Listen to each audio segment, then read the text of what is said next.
Olá, sejam todos muito bem-vindos ao Papo On. Hoje a gente está aqui com um convidado muito especial. É o Emerson Luiz de Castro, ele é diretor do Cotemig, um colégio que eu já dei aula, que eu adoro o pessoal de lá. Mandar um abraço para todo mundo, esses professores queridos que tem lá no Cotemig. O Emerson trabalha com educação há muitos anos, ele é conselheiro do Conselho Estadual de Educação e conselheiro também na FIENG, também em Educação e Treinamento. Emerson, muitíssimo obrigado pela sua presença no Papo On. Não, eu que agradeço, é uma honra estar aqui com você. Muito legal. Essa temática eu adoro. Quem acompanha o Papo On sabe que volta e meia, né, eu trago pessoas aqui para conversar sobre educação, porque é uma temática que influencia o trabalho, os negócios, as pessoas, a sociedade, enfim. A educação é a mola mestra, né, de todo o desenvolvimento de um país e de uma nação. E eu queria começar, então, Emerson, trazendo aí algumas reflexões para você. A gente também já teve outros participantes aqui que trataram da questão da educação, mas eu gosto sempre de falar dessa educação empreendedora, né? Dessa educação mão na massa, hands-on, né? Mas quando a gente está tentando desenvolver metodologias de ensino mais ativas, etc., a gente esbarra lá no MEC, onde fala assim, não, mas tem que ter prova, tem que ter comprovação que ele fez, é múltipla escolha, prova isso, é prova aquilo, e mata um pouco essa criatividade em sala de aula. Como é que a gente consegue trabalhar essas duas dimensões, essas exigências que o MEC coloca, né, top-down, e as escolas que querem ser mais inovadoras, como no caso do Cotemig? Bem, esse é um grande desafio das instituições de educação. Mas o que eu posso falar para você, basicamente, é o seguinte. Eu estava fazendo o curso de conselheiro no IEL da FIENG, de formação de conselheiros, e o meu grupo de colegas de turma, né, empresários, pessoas de uma senioridade muito grande, trabalhando já processos sucessórios nas suas respectivas empresas, indústrias, e eles traziam sempre o seguinte: nossa senhora, tudo que a gente quer inovar nesse conceito de inovação, o direito vem e atrapalha. Tudo não pode fazer assim, não pode fazer aquilo, tudo que é muito regulado mata um pouco a inovação. Mas eu vou te falar uma surpresa. A LDB, que é a Lei de Diretrizes e Bases da Educação Nacional, é a única lei que lá no artigo 81 dela vai falar o seguinte: é permitido a criação de cursos, programas ou instituições em caráter experimental. Aí, para dar não podia deixar de ser lei, colocar uma vírgula, desde que adequados às condições desta lei. Mas a própria LDB fala sobre essa possibilidade de criatividade, de inovação, porque a gente sabe que a educação ela tem que acompanhar necessariamente a evolução social, né? Ela tem que acompanhar o seu tempo, o seu momento. E então o que eu vejo é que o MEC tem as diretrizes curriculares nacionais, mas as instituições elas são um pouco conformadas, né? Sim. Ou seja, elas não desafiam propostas novas, né? Justamente porque é mais fácil atender. Porque às vezes gerar esse ruído, né? Fazer esse barulho que vai romper com a educação tradicional, com aquela educação de um para todos que a gente vê tanto, né? Exatamente. E a própria situação da escola, né? A escola está no meio de um alunado, de professores, da sociedade, do MEC, das famílias. Então, quer dizer, ela é muito criticada, ela é muito visada. Então, não correr risco para as instituições, às vezes é melhor. Mas você vê programas e projetos internacionais que, é claro, não tem a nossa regulação, né? Claro. Mas são completamente inovadores. Na questão do próprio MEC, ele permite essas propostas experimentais. Mas o interessante é que as instituições estejam vocacionadas para isso. E a inovação, quando você fala de um projeto pedagógico, ela trata da parte da infraestrutura, né? Da parte do corpo docente, ou seja, você tem que ter professores preparados para aplicar aquela inovação, porque também tem uma conformação do próprio professor, né?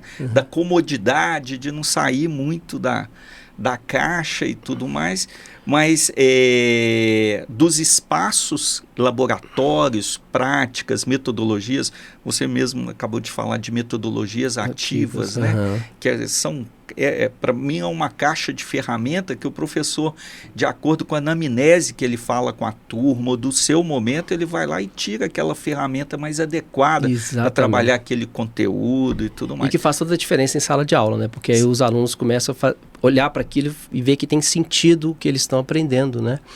Emerson, como eu te falei, eu dei aula, né, no Cotemig durante 2 anos e depois que eu saí, um aluno me ligou um dia e falou assim, eu queria que você viesse aqui no meu escritório, que eu queria te agradecer pelo que você fez. Na época que eu estava dando aula de empreendedorismo e esse aluno criou uma startup, essa startup dele cresceu, ele vendeu a startup dele. Ele foi lá, me deu um chocolate, achei muito legal, era até aqui na Savassi, o escritório dele. É um menino super bacana, assim. E aí, essas coisas são incríveis porque você vê muitas vezes as pessoas, os talentos que a gente tem no Brasil. A gente estava conversando com um professor aqui também no Papo On, Rommel, da PUC Minas, e tem muito talento que está disponível no Brasil e que a gente não acessa, ou que eles não acessam uma educação, essa, né, que a gente está falando dessa educação que desafia, que faz com que ele empreenda, com que ele pense fora da caixa, ou seja, como é que a gente acessa todo esse capital humano que a gente tem, que a gente não desperdiça esse capital humano e o pior, que eles não saiam daqui do Brasil e vão empreender fora do Brasil, né? Como é que a gente consegue, Emerson, minimamente ficar atento a esses talentos, porque a gente sabe que tem bons talentos que às vezes estão meio que adormecidos, né, no Brasil? Esse aspecto que você toca, ele é crucial para uma escola de sucesso, no meu entendimento. A questão maior é o seguinte: o professor não é professor de disciplina. Ele primeiramente tem que saber que ele é professor de gente, né? E essas pessoas, esses estudantes que estão com ele, todos têm uma potência, né? Às vezes a despertada já, né? E às vezes não. Mas tem que haver um cuidado muito grande do professor em conseguir tocar esses estudantes. Eu trabalhei muito tempo como superintendente de educação do Senac Minas, né? E na educação profissional, cursos técnicos, tecnológicos, qualificação, capacitação, a gente sempre buscava uma coisa justamente dentro dos programas, que é uma coisa porque é muito, muito intrínseco, né? O que eu faço com o que eu sei? Né? A educação profissional tem que despertar isso. Então a conexão hoje, principalmente dos conteúdos com a realidade, com o contexto desses estudantes, é que vai despertar o interesse desses estudantes. Eu vejo que a gente discute muito sobre hard skills, soft skills, mas uma competência que é para tirar essa geração que hoje está muito apática e muito refratária à educação, que às vezes não acredita mesmo na educação como um fator de transformação. É a questão de despertar a curiosidade. Nós hoje temos acesso à informação como nunca a humanidade teve no mundo. Mas se nós não tivermos curiosidade, ou seja, e curiosidade pode vir com vários nomes: motivação, despertar, incentivar, qualquer situação que você queira nominar. Mas a curiosidade hoje é que vai nos mover realmente para uma caminhada de sucesso e de progressão. E como é que você vê hoje, Emerson, esses jovens que estão entrando, né, na idade adulta, já começando a buscar um estágio, começar a vida profissional? Se a gente pudesse fazer um paralelo com essa geração que está entrando agora para a nossa geração que entrou há muitos e muitos anos, né? O que difere, basicamente, assim, essa busca pelo emprego, pelo início da vida adulta, comparada com a nossa geração? O que você pensa? Bem, eu vejo que os desafios são maiores, né? Mas nós estamos com uma geração que ela foi muito cuidada, muito protegida, né? Então você tem algumas questões que a escola está tentando dar conta, né? Que é trazer para uma realidade mais desafiadora, mais contextualizada, mais diversa dessa realidade desses estudantes. Mas, em contrapartida, a gente tem que fazer uma composição na hora de compararmos realidades. É que eu tenho 60 anos, então, na minha vida, meu pai falava assim, ou você vai ser dentista, ou você vai ser médico, ou você vai ser advogado, contador, administrador. Eram poucas as carreiras e as profissões. Hoje a gente tem uma diversidade e que esses alunos muito cuidados, né? Muito tutelados, com um excesso de cuidado, eles também são confrontados com escolhas muito cedo, né? E a escola tem esse desafio de trabalhar com competências muito gerais, né? Para que eles possam mais tarde escolher. E o mercado de trabalho tem visto isso, né? Tem visto que essa geração, por exemplo, não está ficando mais 10, 15 anos... Para conseguir um cargo ali, né? Para crescer, né? Na carreira. Hoje existe um choque muito grande de cultura entre essa geração e o mercado de trabalho, que a gente vai ver como é que teremos as adaptações necessárias, tanto de quanto desses estudantes, desses jovens empregados, que vão ter que se adaptar, vão sofrer algumas experiências boas ou ruins, e o próprio mercado de trabalho, que também vai conseguir conformar algumas situações, né? Mas uma coisa interessante, quando a gente está observando o comportamento dos jovens entrando no mercado de trabalho, a gente compara com a nossa geração, 40 horas semanais, uma férias só de 30 dias no ano inteiro, você começa a achar aquilo também era um pouco de exploração, né? Você fala assim, poxa, imagina hoje, eu posso deixar um chat GPT fazendo algumas coisas para mim, eu posso trabalhar da praia, eu posso ter uma flexibilidade, né? Ou seja, é muito mais legal hoje você conseguir um emprego, você ter possibilidade de ter 10 empregos, fazendo um monte de freelas aí, que você talvez ganhe muito mais do que você ficar dentro de um escritório fechado ali, né? Dentro daquele ambiente padrão que a gente conhecia. Então, quando a gente olha isso também, não te dá uma certa inveja, assim, dessa flexibilidade que essa galera tem de falar assim, não, tô aqui na praia, mas eu vou te entregar isso meio-dia, não combinei com você meio-dia tá pronto, e ele tá lá depois surfando e tá tudo bem, você tá lá no escritório com ar-condicionado, né? Como é que é isso, assim, não dá uma... É interessante um choque. Que você... E como? A questão de discurso, né? Então, mas você vê mundialmente algumas tentativas, né? Uma muito forçada, que foi o home office, que algumas instituições estão voltando, né? Outra experiência também que é mundial e que eu acho que consegue contribuir muito para a gente rever esses aspectos de políticas de recursos humanos, que são as startups, formas de remuneração completamente diferentes, performances analisadas completamente diferentes. 4 dias por semana de trabalho. A vinda dessa política de 4 dias de trabalho, a questão do lazer, né? O Domênico já falava, né? O ócio criativo, né? Nós já temos movimentos que trouxeram já insumos muito importantes para essa mudança no mundo do trabalho.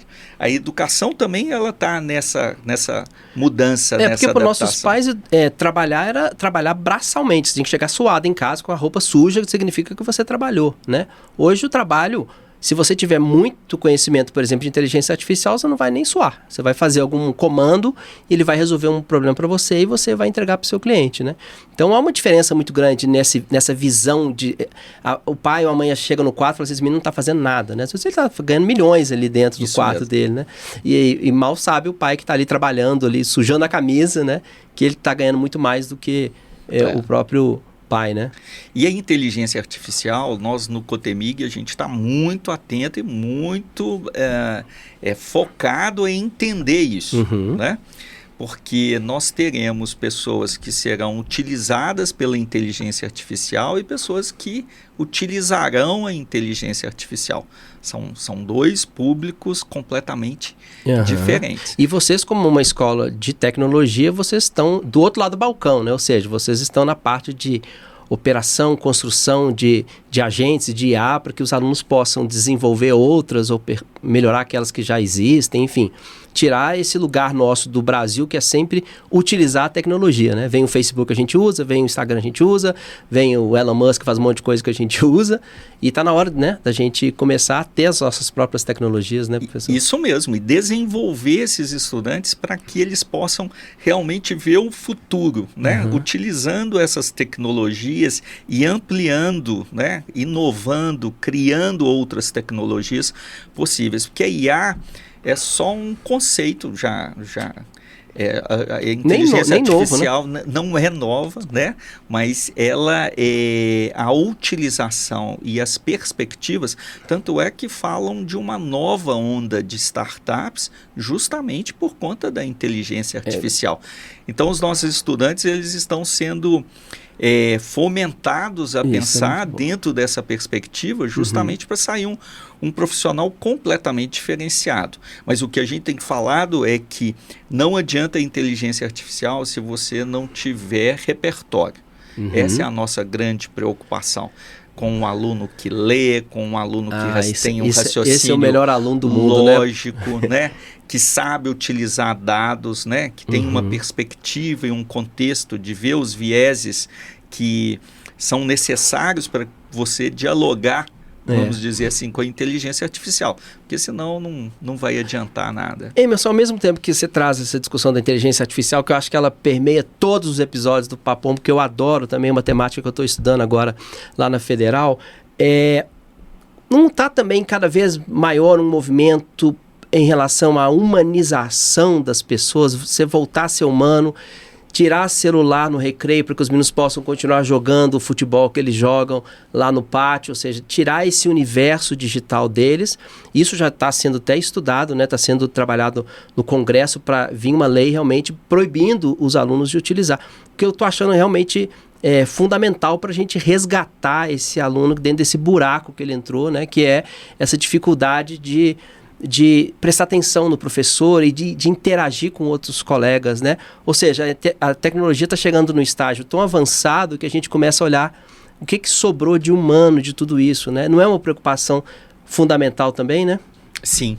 A primeira perspectiva nesse assunto a gente tem que olhar eu tenho falado muito, tenho escrito muito a respeito da valorização da educação, da escola e dos professores.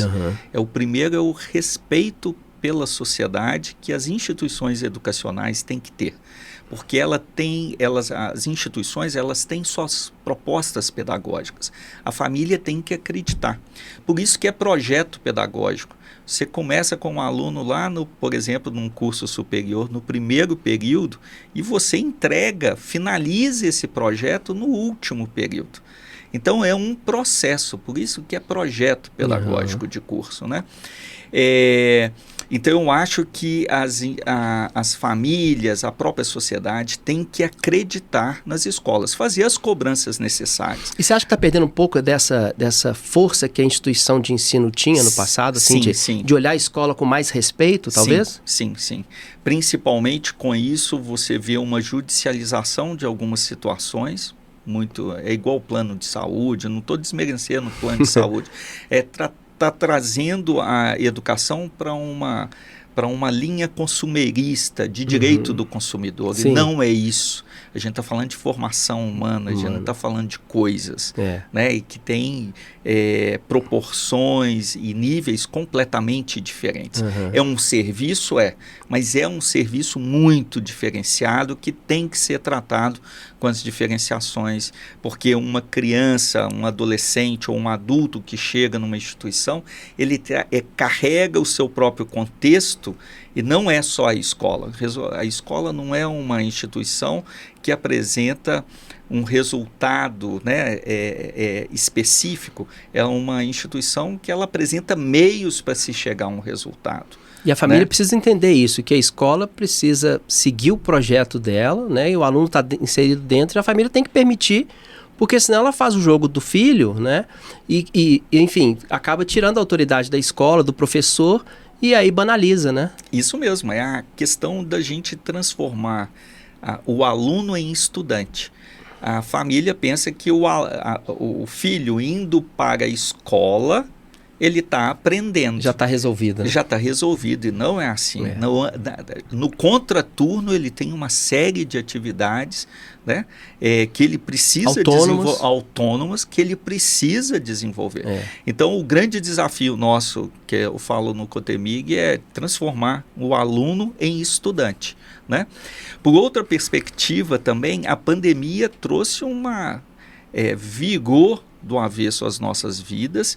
Então, quando a gente fala o uso de tecnologia, voltando naquele ponto, a gente ainda não consegue mensurar se nós estamos vivendo um reflexo do que foi a pandemia para todos nós, com relação pedagogicamente falando, desse over de tecnologia, de telas, das pessoas estudarem pelo celular porque não tinha computador em casa, ou estavam sozinhas e as redes sociais foram a grande companhia, ou seja, o grande vício aconteceu durante esse processo, e a gente está agora readequando, realinhando, reequilibrando essas desmame relações. Seria, né? Exatamente. Então você tem no hemisfério norte países tirando já computadores, voltando para os livros. Hoje mesmo eu vi uma notícia, as revistas impressas estão retornando. Olha só, isso é muito legal.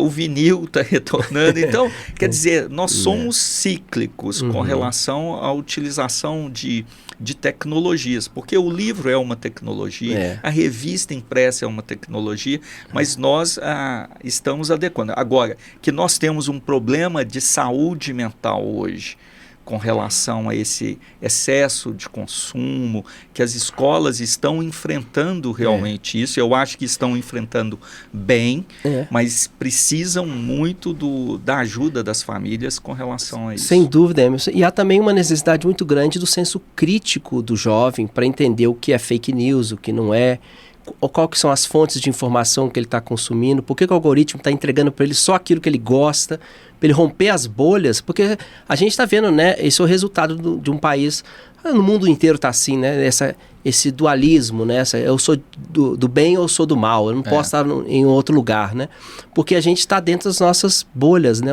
a Netflix só tem os filmes que a gente gosta, o Spotify mesma coisa, então a gente acaba não gostando de olhar para o outro lado, não permitindo que o outro lado tenha visibilidade ou que tenha voz, né? Isso gera muito conflito, né?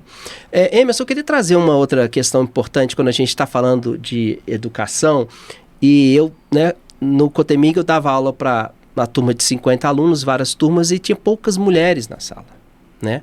A área de TI ainda é uma área ainda que tem pouca inclusão feminina, né? Existem vários programas, o Google tem várias empresas que trabalham essa temática, mas ainda a gente está muito longe do ideal, né?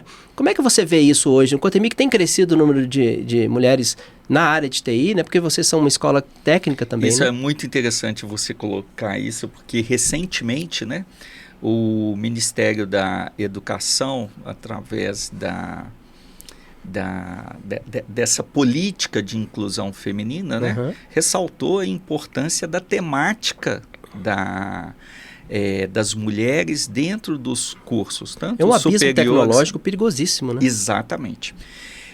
No Cotemig ainda acontece isso, né? A tecnologia ainda é um ambiente muito masculinizado, assim como era o direito. Hoje, por exemplo, 56% das inscritas na Ordem dos Advogados do Brasil já são mulheres, né? Na medicina está acontecendo muito isso. Então, todas essas carreiras estão até pelo próprio empoderamento das mulheres e falar o seguinte: não, eu quero olhar primeiramente meu lado profissional. Nós lá no Cotemig, nós temos algumas iniciativas e algumas muito legais. Primeiro é o programa Entre Elas, que a gente traz sempre mulheres da tecnologia para falar para as nossas estudantes.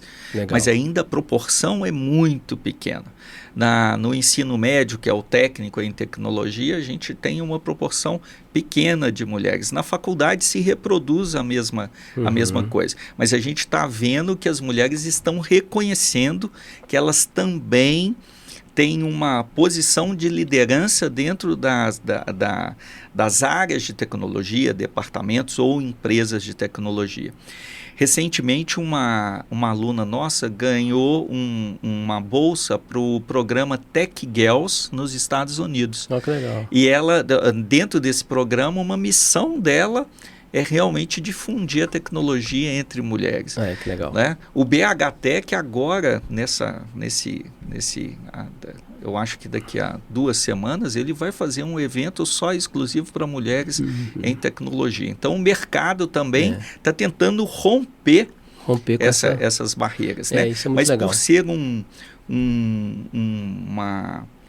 uma profissão que às vezes é muito ensimesmada, é muito solitária, né? É muito fechada, né? Eu acho que afasta um pouquinho. Então a gente precisa desmistificar isso, trazendo depoimentos, casos de sucesso, casos que não são tão de sucesso assim, mas que trazem aprendizados, justamente para que as meninas possam ser incentivadas. Porque eu acho que é uma questão de mudança de todas as profissões estão caminhando para a base, tudo uma base tecnológica, né? É muito difícil você encontrar uma profissão hoje que não esteja aí com essa cobertura tecnológica, né? Digamos assim. Como é que a gente prepara esses alunos, Emerson, para trabalhar essas profissões que ainda não existem? Porque acho que a maioria, né, tirando essas que a gente conhece direito e tal, muitas profissões estão surgindo. E aquilo que você disse no começo, né? A gente não tem legislação ainda, então você vai fazer um negócio, você vai criar uma startup, vai ter problema com o governo, problema com a polícia, né? Mas tem que romper porque a velocidade, né? Os ganhos exponenciais que a gente está vivendo aí na tecnologia nos obriga a criar coisas novas e profissões que ainda não existem. Como é que a gente prepara esse jovem? Porque eu fico pensando num espaço descampado, assim, ele pode correr para qualquer lado, né? Ele tem um suporte da família, muitas vezes, então ele fala assim, eu vou arriscar, vou fazer isso aqui. Mas é tão difícil de você prever um futuro hoje, né? Qual vai ser a profissão do futuro, né? Como é que eu preparo ele para esperar uma profissão que ainda não existe, que ele vai ser um dos protagonistas, né? Olha, aí eu acho que uma frase de Darwin é muito importante, né? Não são os mais fortes nem os mais inteligentes que sobrevivem, mas sim aqueles que se adaptam mais rapidamente. Eu acho que a adaptação, por isso que eu te falei da curiosidade, né? A adaptação é fundamental, porque eu faço parte de 2 grupos de tecnologia. Um deles é a B2L, que é a Associação Brasileira de Legal e Lawtechs, que a minha formação é jurídica, em direito. Legal. E eu acho muito interessante essas startups jurídicas, que a gente tem um problema danado de morosidade, de ter um judiciário e processos mais céleres, mais rápidos, mais eficazes.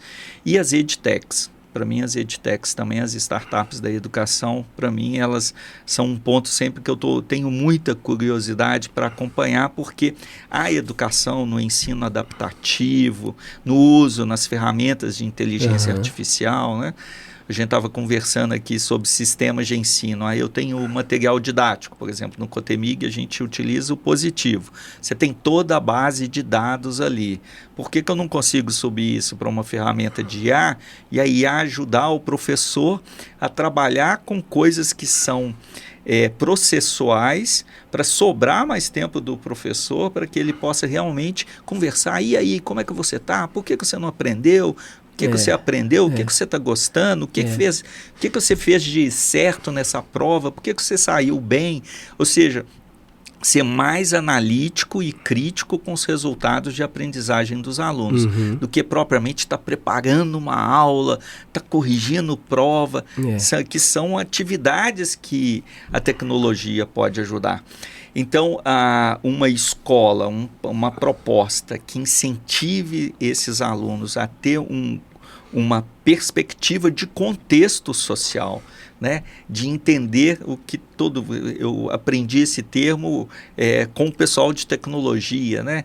As dores do mercado, né? Você de empreendedorismo, eu tenho certeza que você usa muito, mas qual que é a sua dor? Quais são as inquietações, né?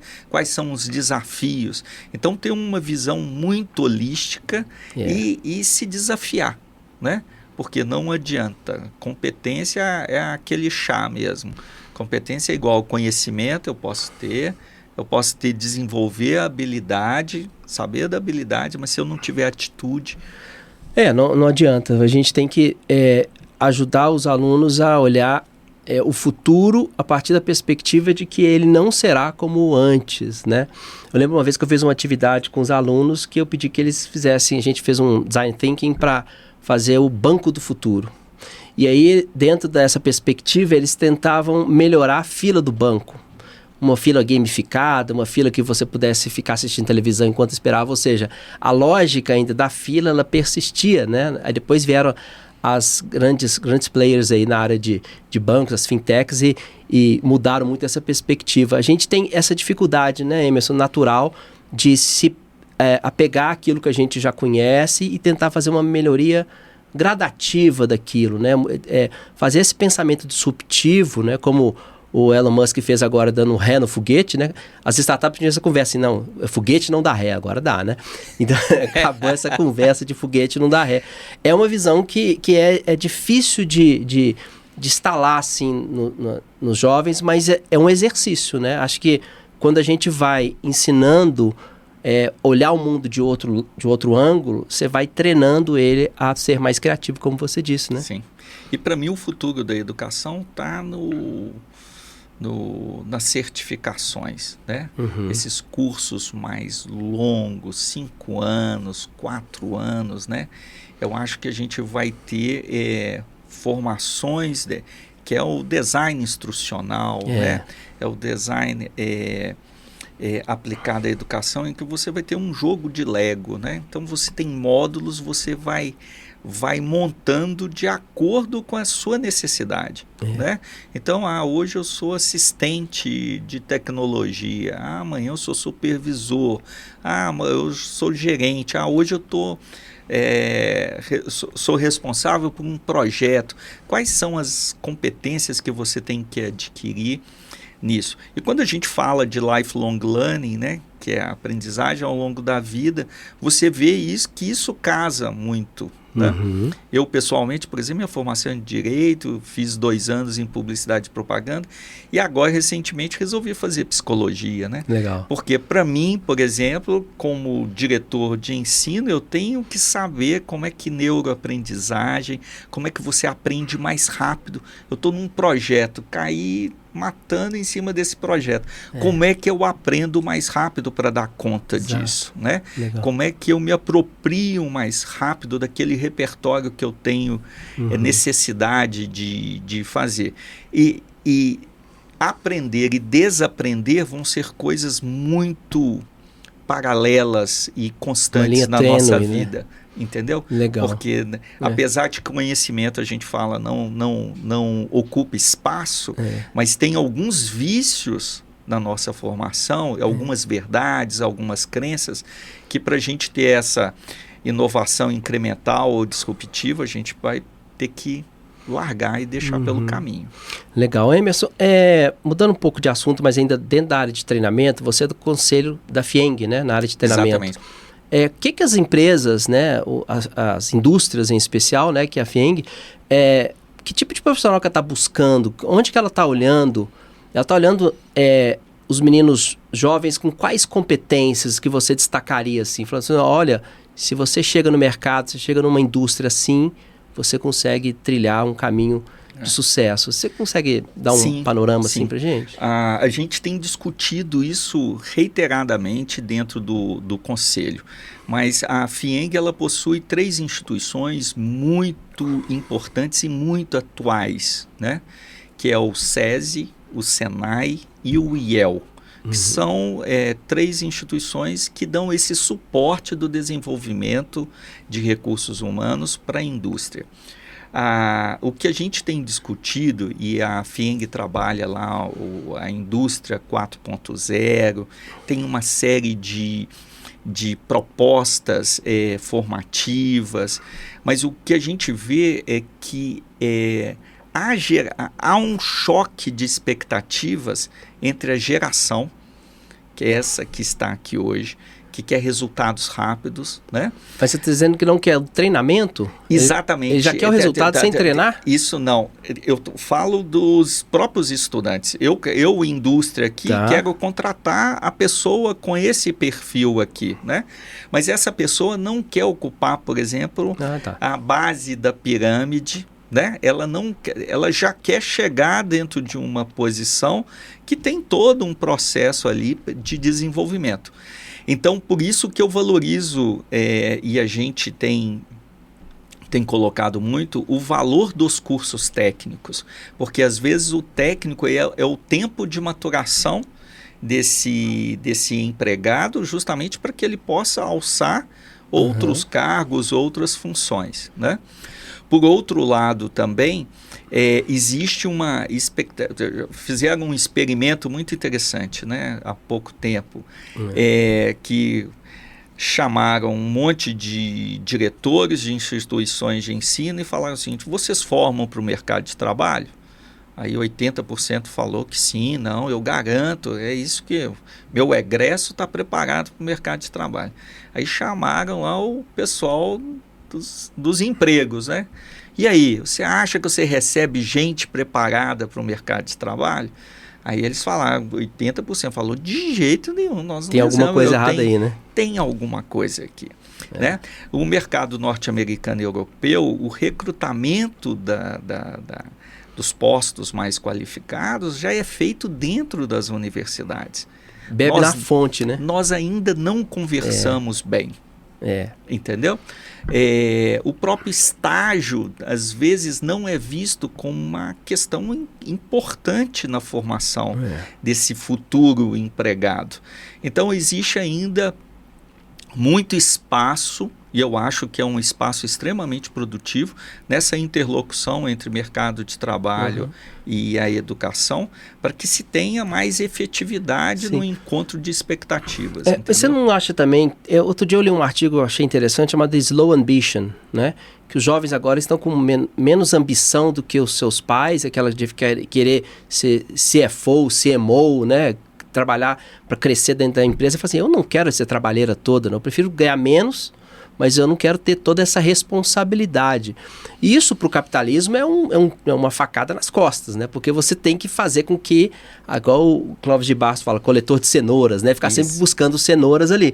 Se você quebra essa necessidade, vontade e desejo de crescer, você trava a indústria, você trava o crescimento do país, né? Isso também não é um problema, ou a gente vai ter que se adaptar? A gente, assim, a indústria, o comércio, as empresas vão ter que se adaptar a essa realidade. Tá, ele não vai querer crescer aqui dentro, então eu vou tê-lo dentro deste lugar aqui. E tá tudo bem, né? A gente tem alguns aspectos aí de complexidade dessa questão que você colocou. O primeiro é a nossa própria legislação trabalhista. Né? Nós tivemos uma reforma em 2017 que está muito questionada hoje em dia. Então, melhorou um pouquinho, mas está longe. É isso, né? mesmo. Né? Então, assim, tem uma insegurança ainda que eu acho que a gente ainda vai conversar muito a respeito. Né? Lá em 1988, na Constituição de 88, se falava proteção do trabalho face à automação. Agora que o Congresso está justamente acordando para uma questão lá que foi posta muito de vanguarda lá em 1988. Né? Então, quando você pega os trocadores de ônibus, todo mundo bilhete eletrônico, os caixas de bancos e por aí afora, você vai vendo essas transformações. Por outro lado, nós vemos que esse alinhamento entre mercado de trabalho e expectativa, né? Outro dia a gente estava num debate e um empresário falando o seguinte: não, eu quero que o camarada lá que chega na minha empresa e já sabe já saiba fazer os macetes lá da contabilidade, os macetes disso, como é que eu pago menos imposto, como é que eu faço isso. Não, a faculdade não vai formar para isso. Ela não vai formar pessoas que não no conhecimento tradicional, né? Isso daí é um outro nível de conhecimento e de ações que vai depender muito da questão da ética, dos valores, da missão, visão das organizações. Sim, sim. Né? Por outro lado, essa geração é uma geração que acredita, por exemplo, que não precisa ter carro, que pode alugar, mas alguém vai ter o carro para ele alugar. Que não precisa comprar casa, que ele vai alugar. É melhor colocar o dinheiro numa aplicação e tudo mais. Mas alguém vai alugar a casa para ele, que é o proprietário da casa. Uhum. Então, mais uma vez, a gente está num momento de transição, de transformação, de ajustes, e que nós estamos aprendendo ainda a lidar com isso. Em todos os aspectos, no consumo, na vinda da regulação das Big Techs agora, você vê, a Europa já fez a regulação, os Estados Unidos está discutindo, quer dizer, veio a inovação, surgiram, tomaram uma proporção e que só agora, olha o tempo que a gente está discutindo numa regulação. Então é um momento realmente de transição e de adaptação. Mas eu vou aproveitar a sua bagagem como advogado, né, como formado em Direito, porque eu acho que uma temática importante da gente tratar é a questão da ética das máquinas, ou a ética do algoritmo, né? É uma questão que está sendo discutida, inclusive, na utilização da inteligência artificial por juízes, por médicos, por advogados, um monte de gente. Se pode, se não pode, qual que é a relação disso? A gente falou um pouco disso aqui também em relação à escola. Como você vê a inteligência artificial nessa linha onde ela vai chegar agora, que é exatamente essa questão ética? Eu participei de um evento semana passada que o presidente da Baidu estava falando que já tem 400 carros que dirigem sozinho em Wuhan, rodando lá. E aí, se esse carro atropela alguém, a culpa é de quem? Né? Tem uma série de discussões que já estão aí na mesa dos juristas, enfim, das pessoas que estão construindo essas leis. Como é que a gente trabalha? O que você pensa em relação a essa ética das máquinas? Para onde que a gente vai? Também vai ser depois que alguém morrer atropelado por um carro, que a legislação vai ser pensada no Congresso, assim, como sempre está sendo as coisas de hoje? Eu acho que sim. Nós, no direito, a gente fala o seguinte: primeiro acontecem os fatos sociais, depois vem o direito. Tá. Né? Na nossa evolução humana, né, sempre vai acontecer coisas que não estavam previstas dentro de algum componente legal, normativo, e que vão provocar. É por isso que a gente está falando sempre sobre as questões de analogia, de integração do direito, interpretação, porque sempre tem fatos novos acontecendo. E cada vez mais rápido. Né? E cada vez mais rápido. Agora, a inteligência artificial, ela desafia todos os setores. Está desafiando o setor da educação como nunca, né?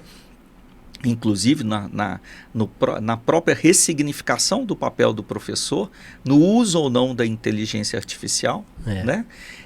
E essa ética é uma ética necessária, ela se justifica justamente para que as pessoas estejam esclarecidas com relação ao uso ou não da inteligência artificial.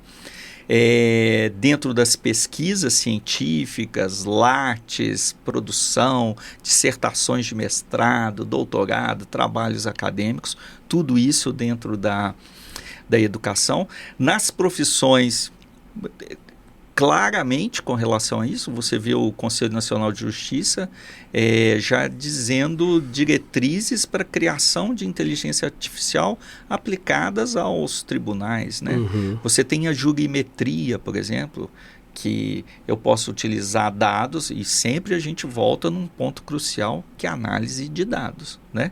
Então, os analistas de dados, estatísticos, para mim a curadoria do dado eu acho que é o mais delicado aí, né? E a jurimetria faz o seguinte, eu vou lá naquela câmara do tribunal, começo a analisar todas as decisões e todos os casos. Eu consigo fazer uma previsão de como aquela Câmara decide em algum caso concreto. Então, se eu sou advogado, se o meu caso vai bater naquela Câmara, eu já consigo prever uma certa probabilidade de êxito ou aí não. Aí se tira o processo, entra de novo. Em outro e tudo mais. Isso foi proibido na França, para você ter uma ideia. Muito interessante. Né? Por outro lado, a questão dos robôs, que eu acho que é mais preocupante ainda. O carro autômato já é um robô, vamos dizer, né? Mas os robôs, a nacionalidade do robô, se é crime, se o robô vai ter culpa, né? Aí a gente volta naquele filme Eu, Robô, e vai Isaac Asimov, exatamente. Aquilo é uma discussão sensacional. E é uma discussão interessante, né? Quando a gente fala, por exemplo, da ética das máquinas, que a gente fala sobre a questão também, Emerson, do viés do algoritmo, né? Assim, você pede uma imagem de uma pessoa feliz, ele põe uma pessoa feliz, por exemplo, branca, né? Quem disse que é? Né? Por que é? Né? Alguém treinou esse algoritmo para entregar aquela imagem daquela maneira, né? Ontem eu fiz um cartaz para uma creche que eu ajudo, e eu coloquei assim, Alice no País das Maravilhas. Eu pedi uma imagem, né? Veio uma menina loirinha e tal, né? Eu falei assim, não, mas eu não quero uma imagem assim, né? Aí você fica lutando contra o algoritmo para ele poder te entregar o que você quer, né? Então, assim, isso também não é só pelo algoritmo, mas é também pela própria visão dos jovens, dos mais jovens talvez, de falar assim, não, mas peraí, por que essa imagem tem que ser assim? Por que feliz é assim? Né? Então essas são questões que passam não só pela ética das máquinas, mas também por um reconhecimento de que a sociedade precisa olhar para ficar vigilante o tempo inteiro, né?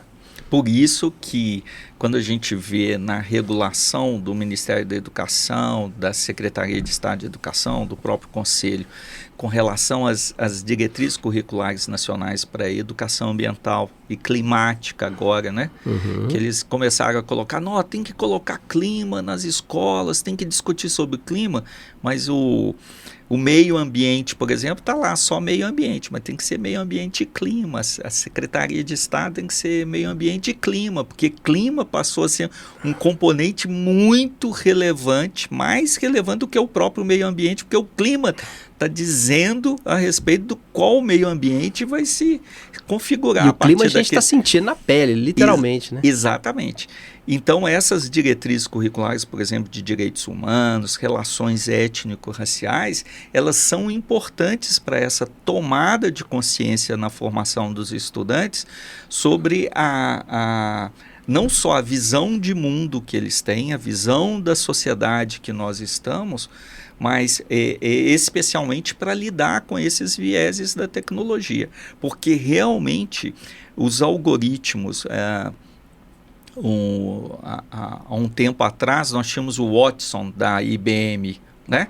Em que todo mundo falou, não vai precisar mais de juiz, olha aqui, o Watson está decidindo um processo muito mais rápido e tudo mais. Quando foi analisar, grande parte das decisões dele tinham vieses racistas, né? Então, quem estava digitando o algoritmo, criando, desenvolvendo o algoritmo, tinha essa questão, que é inconsciente às vezes, porque está no seu imaginário, está no seu subconsciente, e às vezes isso não vai ficar tão claro, porque eu, quando estou olhando lá, eu não estou vendo, tem essa minoria aqui, tem essa minoria aqui, tal. Não dá, a pressão às vezes é muito grande, ou o próprio contexto da pessoa, né? Você imagina, por exemplo, um estudante que mora em Alphaville, ali em Nova Lima.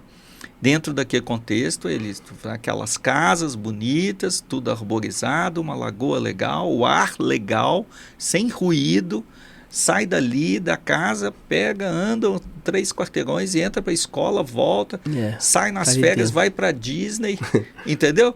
Ou vai para um resort, ou vai para um cruzeiro e tudo mais, e o resto. E vai programar um algoritmo depois, né? Vai trabalhar programando um algoritmo. Entendeu? É a experiência de vida que vai dizer isso. É o contexto, né? O problema todo de avaliação sempre é a meta-avaliação, né? Uhum. Será que a gente vai ter um meta-algoritmo que vai dar conformação para o algoritmo? Será que a gente vai ter crivos ou vai ter e tem linhas barreiras de culturais análise? também, né? E aí a gente entra no, né? Como é que você vai falar para um algoritmo que está sendo desenhado por Israel agora, por exemplo, né? Que está em guerra. Então é muito diferente da gente pensar o contexto brasileiro, o contexto americano, a própria briga dos Estados Unidos com a China em relação à tecnologia, né? A própria inteligência artificial, o desenvolvimento dela. Você imagina, por exemplo, a própria contratação de profissionais, né? Eu falo muito dentro com os nossos professores e estudantes, a importância do domínio de uma segunda língua, principalmente para a tecnologia, né? Porque é uma profissão que você pode ser contratado por qualquer parte do mundo. Então você imagina um desenvolvedor sendo contratado aqui no Brasil, brasileiro, por uma empresa alemã, por exemplo, ou dos Estados Unidos. Olha a questão cultural que tem aí, né? Como é que essa questão que você citou aí é relevantíssima, né? É um risco, né? É um risco porque você acaba perdendo uma vaga. É risco e pode enriquecer, né?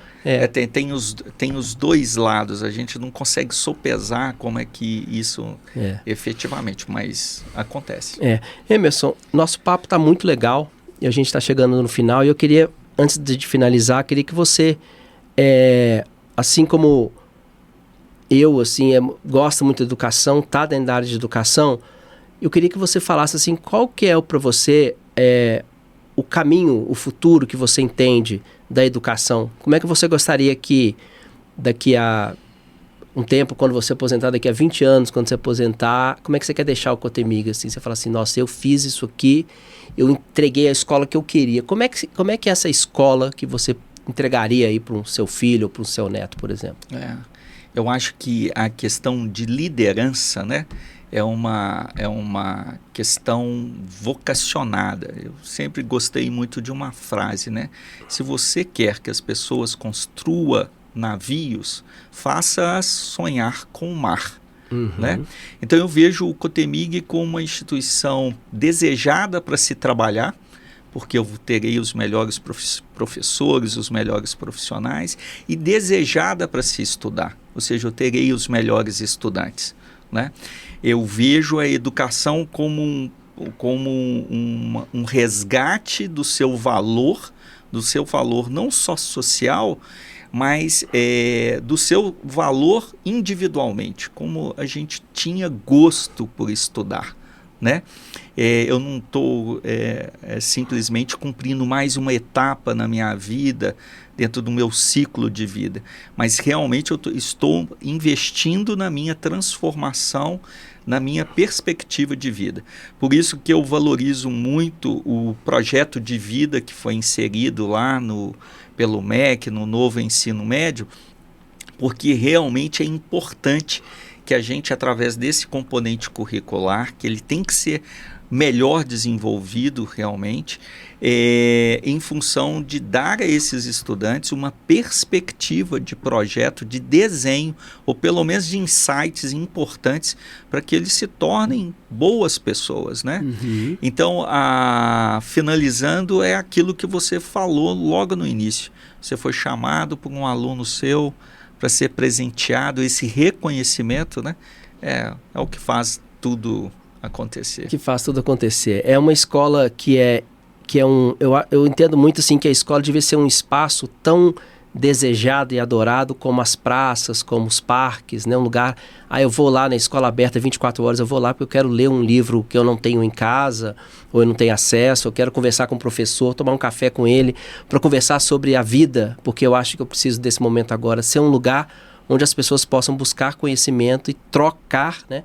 Trocar experiências e fazer essa diferença, porque não tem uma mente que não seja impactada, né, que não mude a vida depois que ela efetivamente começa a estudar e buscar conhecimento, porque isso transforma a pessoa, transforma a família, transforma a sociedade, transforma o mundo inteiro, né? Com certeza, com certeza. Para mim, educação é um ponto de disrupção entre realidades. sabe? É o único potencial, né? Que você tem para poder alçar outros voos, né? E trazer sua felicidade, trazer realização. Meu pai fala comigo assim, educação é a única coisa que não te tiram. É isso aí. Obrigado, Emerson. Obrigado pelo esse bate-papo incrível. Você que está no Papo On, siga a gente no canal. Agradecer também ao nosso apoiador, a Adega BH. E você tem aí os melhores produtos das maiores empresas, maiores indústrias de bebidas aqui do Brasil e do mundo. Grande abraço, a gente se vê no próximo episódio. Até mais. Valeu.